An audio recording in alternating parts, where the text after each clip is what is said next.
Mesdames, Messieurs, peuple congolais, être citoyen, c'est d'être informé. Et pourquoi? Parce que l'ignorance est la pire des souffrances. Le savoir et la connaissance vous libèrent. Pour info, 1. Après avoir passé 8 jours de repos de son quatrième âge, parce qu'il rentre dans ses 84 ans, le petit frère d'Adolf Hitler, le satrape d'Oyo, le dictateur en série, l'homme de la Lima ou le Néron tropical, arrive à Brazzaville aujourd'hui. Et pourquoi faire? C'est pour la comédie, la diversion. Déjà, le mardi, il va recevoir les satrapes d'Afrique centrale pour, soi-disant, le sommet de la CAC, comme la CEDEAO que vous connaissez. Donc, la CEDEAO d'Afrique centrale va se réunir le 19 janvier 2021. Pourquoi faire? On ne le sait pas. Maintenant, après cette comédie de la CAC, le dictateur ira en vadrouille dans le sud du Congo, et notamment à Pointe-Noire, là où il rentrera là-bas du 20 au 22. Et pourquoi faire? Pour aller inaugurer une petite voie de la voirie du banlieue de Pointe-Noire, et puis aller inaugurer les affaires de Vincent Bolloré au port de Pointe-Noire. Et après, il va dire quoi? Le président sort de Pointe-Noire d'une vie de travail à Pointe-Noire. Voilà ce qu'il fait, qu'il a vadrouillé. Et donc, il vit son quatrième âge. Très bien, hein? C'est un quatrième âge doré. En plus, il apporte la violence, la terreur et la mort aux autres. Et donc, on n'a jamais vu ça. Donc, vous le savez très bien que si Sassou Nguesso est là, c'est que vous allez comprendre par la suite.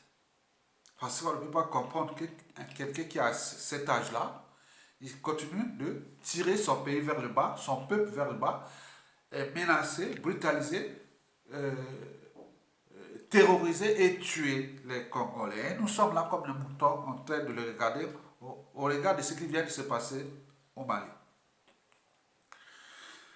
Mesdames et Messieurs, peuple congolais, Denis Sassou Nguesso, après le 22, il va revenir à Brazzaville. Bon, et à ce moment-là, il attend la dépouille de son premier sinistre qui va venir de Paris ici et qui va rentrer le 24 janvier. Et il va voir cette vadrouille-là, il va voir le cadavre parce qu'il adore là où il y a la mort. Il va dire: ah oui, Clément Mwamba, voilà, j'étais eu.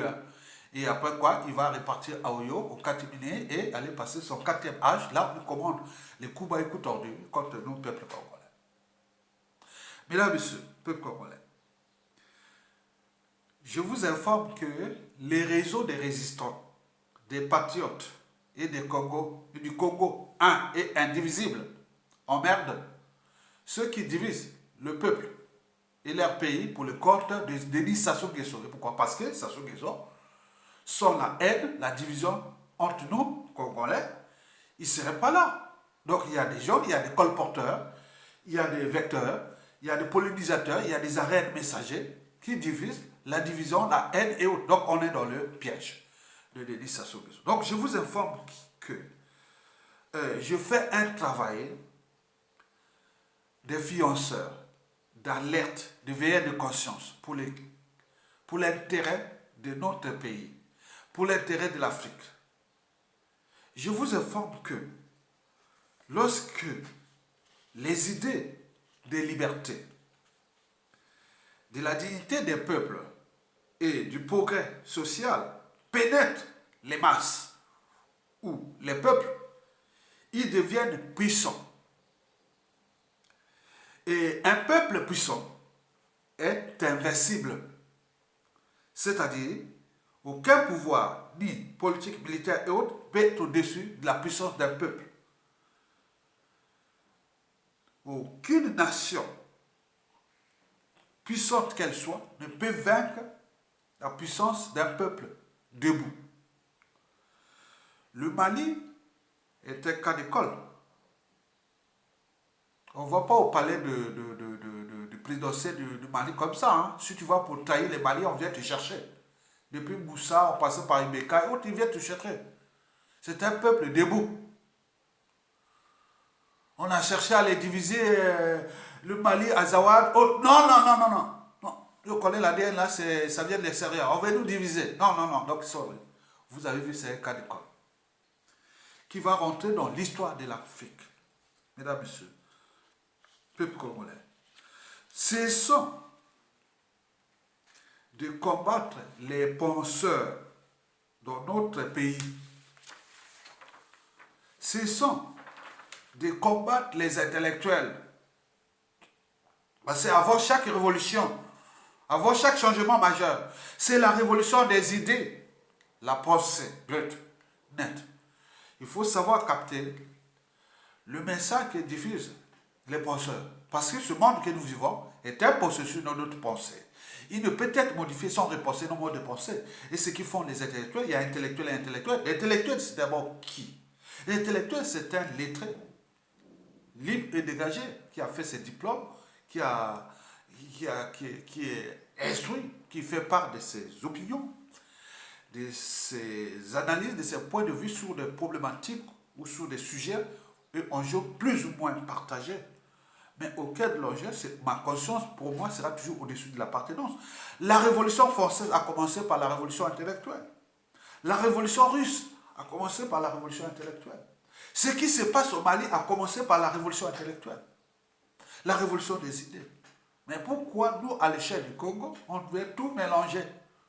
Bien entendu, au cours de ces 25 dernières années, Denis Sassou Nguesso a fabriqué un pays d'ignorants, d'alcoolisés, de voleurs, de tribalistes et d'assassins. On voit bien ce que ça donnait. J'ai tout essayé ici, 97 à 2010. Ça se fait ici. On ne pouvait même pas se rencontrer entre nous, Congolais, comme ça. Hein. Sans parler politique. Non, mais même les terrains du pays, non. La haine, la division marchait à fond. À plein régime. J'ai pris les taureaux par les cornes. J'ai pensé que pour les changements, ce sont des processus qui demandent du temps. Donc je suis pénétré là à la diaspora congolaise de France sur la place de Paris.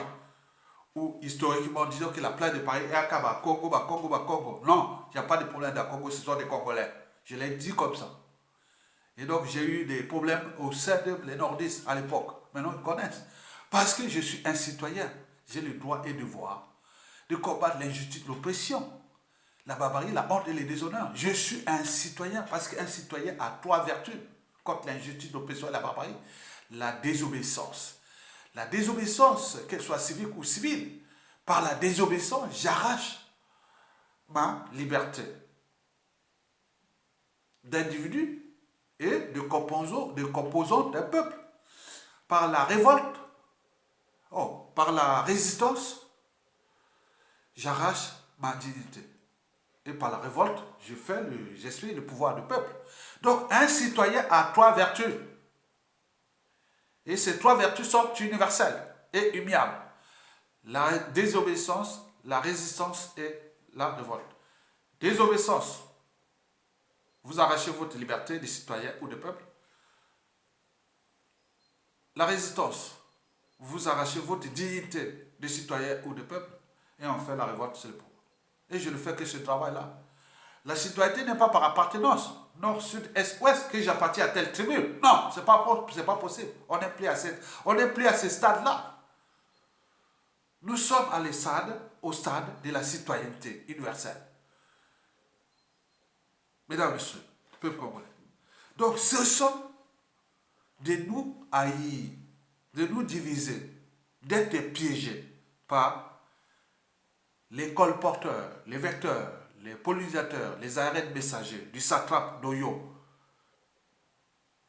le petit frère d'Adolf Hitler, qui est sous la tutelle de la Force Afrique, qui ne cesse de nous tirer vers le bas. Jean-François Dengue, avec ses petits du quartier, qui sont maintenant des grands, monsieur, ils ont dit le monsieur là, Jean-François Dengue, là, on l'a demandé quoi faire. À ce temps-là, tu vois, il est vers l'avenue des Chats, à Wenzé, là où je suis né aussi. Et donc, je vous dis sincèrement, Jean-François Dengue a fait une confidence qu'on est obligé de torturer, massacrer, faire ce qu'on fait, parce que si on lâche ce pouvoir-là, on est mort. Donc la vie d'un peuple, la liberté, la dignité, le caractère sacré de la vie humaine, et tout va être mis à plat à cause d'un monsieur qui ne cesse de tirer vers le bas ce peuple et ce pays, parce qu'il a des soutiens, il est le pion, il est la pièce maîtresse d'une puissance étrangère. Donc c'est à nous de prendre notre responsabilité. Donc ce sont de nous haïr. L'art de diviser pour mieux régner, l'art de diviser pour mieux pétiner.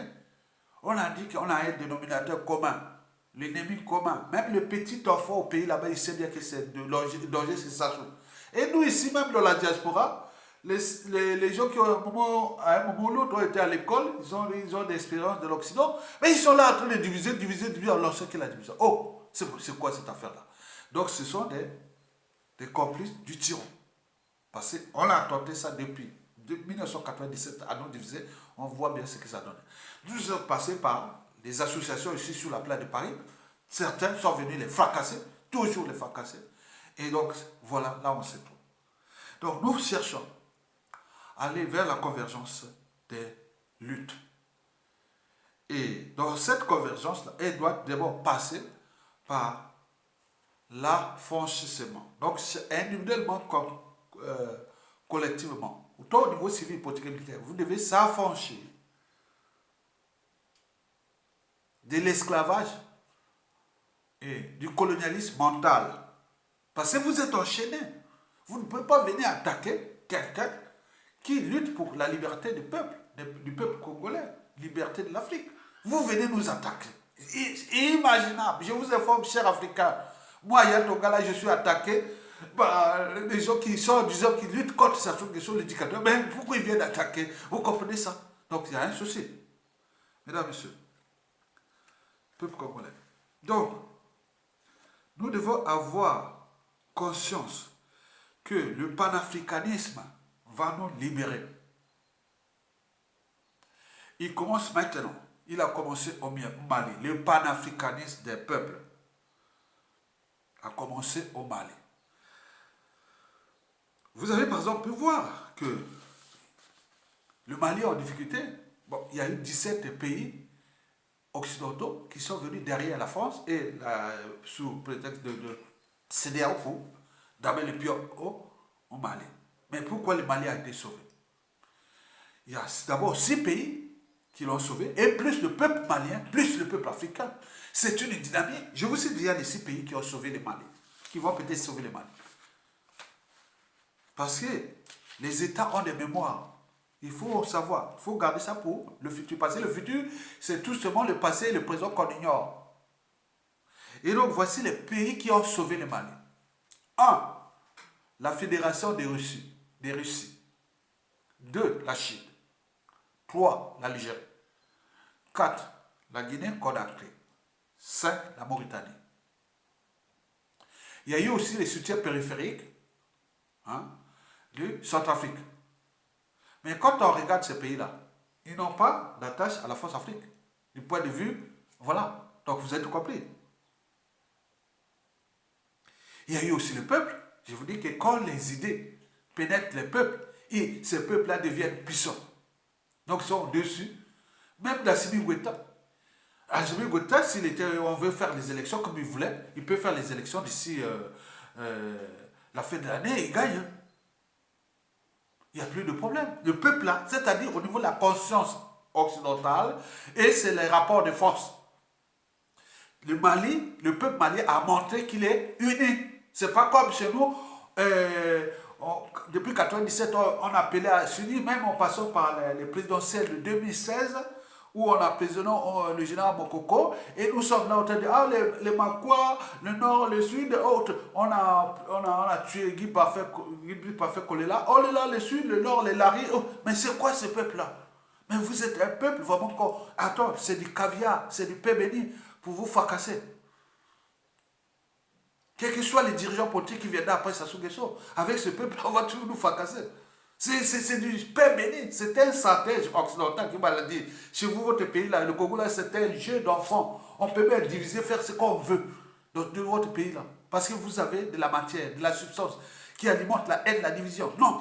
ceux qui portent le foyer de l'union, un disbit. Non, non, non, non, non. Vous voyez ça, mesdames et messieurs, peuple congolais. Donc, vous savez, hein, nous on écoute toujours les sages. Écoutez ce que un sage africain a dit. Et vous allez comprendre que c'est profond. Et de là, je vais tirer des leçons de la pensée de ce sage-là. C'est un sage africain, connu de l'Afrique. Et vous allez l'entendre. Et il faut passer le message au chef d'État africain pour dire, il y en a qui regardent un chef d'État aux prises avec des forces étrangères et rient.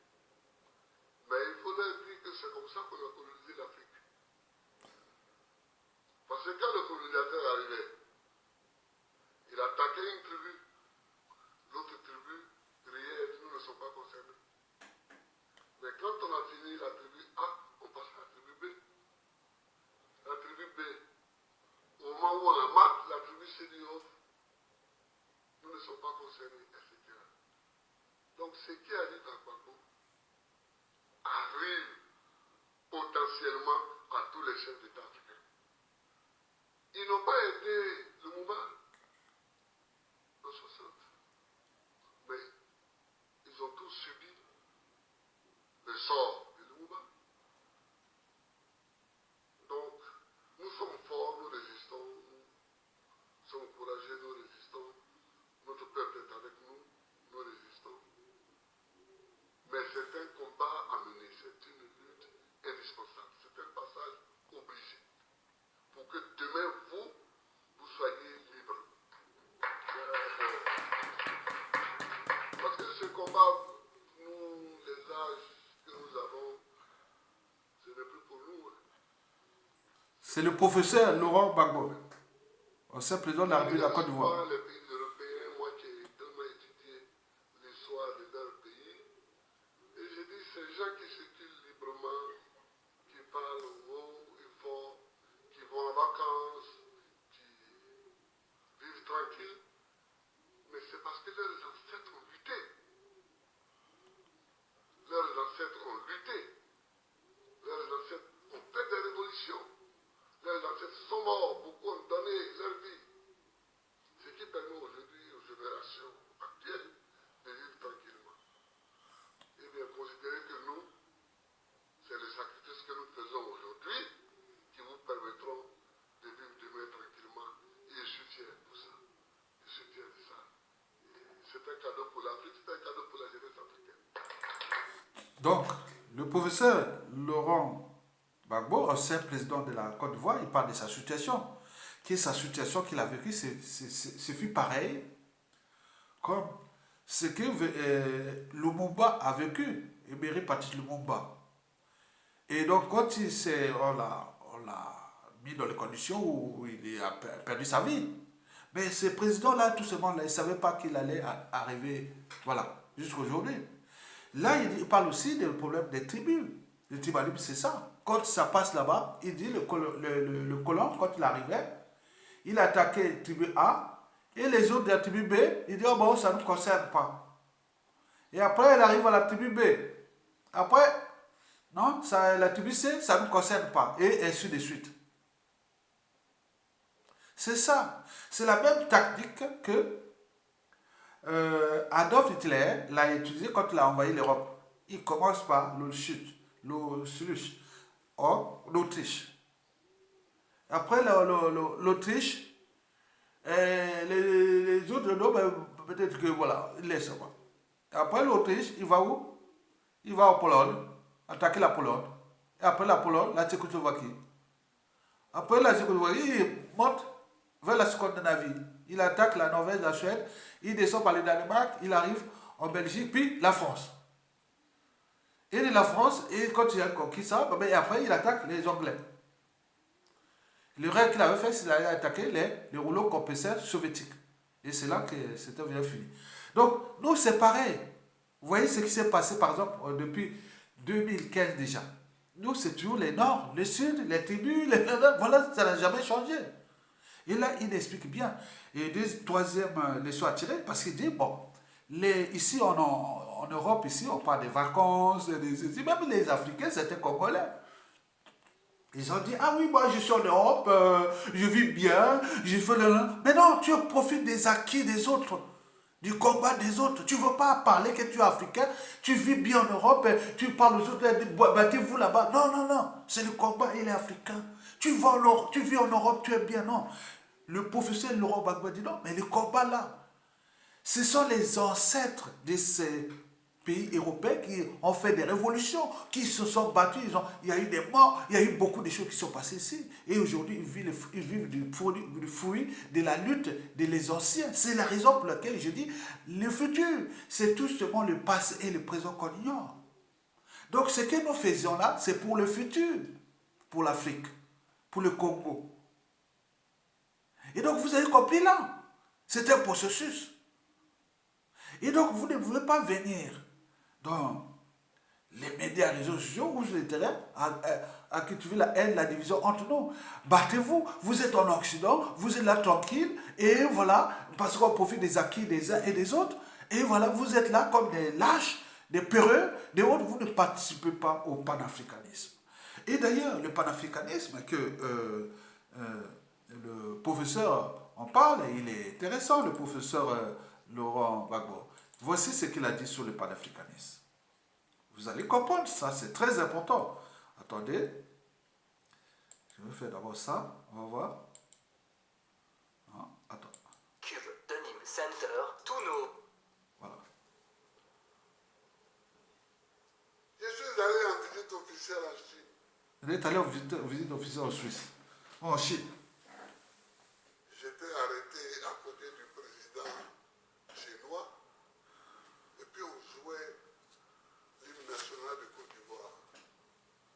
Et après l'hymne national chinois. Mais quelles étaient mes pensées en ce moment-là? J'ai dit on me blague. Parce que apparemment nous sommes deux chefs d'État égaux, mais c'est en apparence. Apparemment, nous avons deux drapeaux, deux hymnes, deux délégations. Nous discutons, mais je ne suis rien par rapport à lui. Ben oui, Il faut que les Africains pensent ça. Il faut qu'ils sachent ça.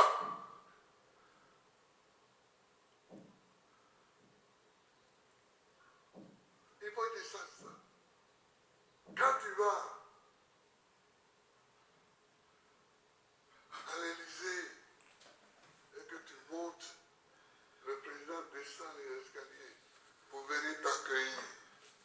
Et que tu montes, puis la garde est là, à droite. Et tu la salues, tu te prends pour un grand. reculez rien. Tu te prends pour un grand. Mais est-ce que celui qui t'accueille te prend pour un grand? Non, non, rien du tout. Rien du tout. Et est-ce que la réalité te considère comme un grand? Non, non, La réalité rien, des faits rien, rien, et la réalité politique. rien. Mes frères, tant que nous sommes dans des micro-États Micro-État, écoutez. comme ça, Ouais. nous ne sommes rien. Rien. Les micro-État, rien. C'est de là que Quel part comment? l'idée de panafricanisme. Le panafricanisme. Vous avez tout compris. Bravo les professeurs. Bravo, bravo, bravo, bravo, bravo, bravo. Bravo les professeurs. Mesdames, messieurs, bon, j'ai 3 leçons à tirer de cette vidéo. Il a parlé surtout de la dignité. Tu arrives là, président de la République, avec les drapeaux, les hymnes nationaux, tout le protocole, tu te crois grand. Mais non, ton pays, les gens sont dans la merde là-bas, n'ont pas d'eau, d'électricité, ni quoi que ce soit. Vous êtes des pays, voilà, donc on le sait. Donc lui, dans la tête, il arrive là, l'hymne chinoise, l'hymne ivoirien, lui, dans sa tête, il pense à son pays. Ça, c'est ce qu'on appelle un président de la République. Donc il pense que non, donc c'est pas parce qu'il est reçu par les Chinois libres, non, non. Ça, c'est que les protocoles, c'est le droit international, ça. Mais derrière, il dit non, mais mon pays est petit. Donc là, il pense à son pays. Donc la dignité, c'est très important. Parce que nos dirigeants là, les Sassou Nguesso, les Biya, les Ouattara, et tous ces gens-là que nous sommes, nous se parlent, ça ne nous concerne pas. Ça ne nous concerne pas ces gens-là. Mais c'est la fin. On est à l'apogée, au sommet de ces gens-là. C'est fini parce que cette génération qui arrive là, il n'y a plus rien à voir avec ces gens-là. C'est une génération de 3.0, hyper visible, entraînée, conditionnée à la liberté, à la dignité. Donc ils vont se mesurer avec les Occidentaux. Ça sera vraiment les Assimi Goïta, les Mamadi, il y en a plein qui vont se multiplier. Ça sera vraiment de l'affrontement parce qu'ils vous connaissent, ils sont instruits, voilà, vous avez tout compris. Donc ils comprennent là, donc c'était un fait d'entraînement. Il parlait de la dignité. Et la dignité, Sassou Nguesso n'a plus de dignité. Il a été humilié partout, partout. Il est là, il sort là. Donc, c'est quoi ce pays-là? Il ne voit pas que c'est par translation. Le pays-là est aussi humilié, il devient indigne. Donc, nous, quand on voit ce que Sassou Nguesso fait là, sachant que nous, notre pays, le Congo-Brazzaville, devient un pays d'indignité nationale. Donc, il faut que nous mettions fin à Sassou Nguesso. Et maintenant, on n'a plus rien à perdre. La deuxième leçon à tirer, c'est le panafricanisme. Je vous l'ai dit que en mi-2021 et la fin 2021 sera africain. Les bouleversements en cours qui sont là. Donc ça sera des bouleversements énormes. Donc je vais, au fur et à mesure, nous les disons. Voilà. Imaginez que ce qui est au Mali libre, bientôt ça sera peut-être le Burkina Faso. Après la Côte d'Ivoire. Après les autres, bon, au Congo, il y a les choses d'Afrique. Après, ça sera peut-être le Congo-Brazzaville. Après, le Cameroun. Ça sera un fait d'entraînement. Et l'Union européenne ou les pays occidentaux mettent une décision contre un pays africain ou contre l'Afrique. Action, réaction, en mélangeant avec les jeux de grande puissance qui sont derrière. Qui ne veut pas avoir ces réseaux en Afrique? Parce que les réseaux là sont déjà des réseaux de matières premières. Déjà ça. Et l'Afrique aussi, c'est un continent qui a un marché énorme de 1 milliard. Et donc, il y a des ressources, il y a tout là-bas. Il y a le soleil à gogo, tout. C'est l'avenir. Je vous ai dit que le 22e siècle sera africain. Je vous l'ai dit ça. Et donc, les transformations au cours, c'est la lutte des gens ici qu'on appelle les résistants, qui sont en train de lutter là. Donc, nous sommes connectés. Sachant que il pourra y arriver, par exemple, des mouvements de contestation de 300 millions d'Africains qui sont lancés au Gabon, au Congo, au Cameroun, en Centrafrique, au Tchad, au Bénin, au Togo, au Côte d'Ivoire, au Mali et tout ça. Une situation qui les Occidentaux auraient peut-être fait ça. Il faut les alerter que ça va arriver, ça devait arriver. Au temps comment on appelle, des droits civiques aux États-Unis, les Noirs faisaient ces boycotts-là. Donc, ce qui va arriver en Afrique. Donc, c'est un processus où l'Occident, s'il ne prend pas conscience le monde a changé depuis la fin de la guerre froide et l'arrivée de la civilisation, d'abord 1.0, 2.0. Aujourd'hui, nous sommes à la civilisation, on va vers la civilisation 3.0. Donc, médias, réseaux sociaux, métadonnées, base de données, les gens s'éveillent, réseaux images, réseaux... Donc, il y a tout ça qui... Attends, Sassou Nguesso, l'éducateur, dit, qui a créé Internet? Il s'inquiétait, qu'est Internet? Même un éducateur peut s'inquiéter d'Internet. Et donc, vous imaginez les enjeux. Donc, les Africains vont être de plus en plus instruits. Et ce qu'ils ont subi, les contentieux historiques vont ressortir. Parce que nous avions des conflits contentieux historiques avec la France, avec les pays ex-pays colonisateurs. Ce n'est pas encore fini. Cette histoire n'est pas encore terminée. On n'est pas venu les chercher. C'est eux qui sont venus nous trouver. Et malgré qu'ils sont venus nous trouver, on dit, bon, enlevez vos trucs là, partez ailleurs, voilà. Mais non, ça ne marche pas. qu'il faut les aider. Attends, les Noirs, l'Africain, existent depuis des millions d'années. Il a suffi seulement 5 siècles pour nous perturber. Même un député britannique au 19e siècle avait fait toute l'Afrique. Il avait dit qu'il n'y avait jamais de mendiants, ni de SDF, et non. Il avait tout vu. C'était une société. Attends, nous sommes comme des insectes sociaux. On est venu perturber les cultures, on a fait ça. Maintenant, on cherche à réorganiser tout ça. C'était un combat. Nous devons réorganiser tout au long de ces siècles pour réorganiser l'Afrique. Donc, ça commence par, dans chaque pays, donc vous devez comprendre que le consensus du panafricanisme commence là. Et je voulais terminer pour vous dire que je vous l'avais dit déjà depuis longtemps dans ma vidéo. C'est sur même l'une des premières vidéos que là où je disais pourquoi l'Afrique regroupe un certain nombre de dictateurs. Hein, voilà. Donc c'était une vidéo là, c'était filmé par un jeune là, quelque part, je ne sais pas où. Bon, je veux dire que, et je l'ai toujours dit, tant que l'Afrique ne sera pas debout en termes de libertés fondamentales, des droits fondamentaux,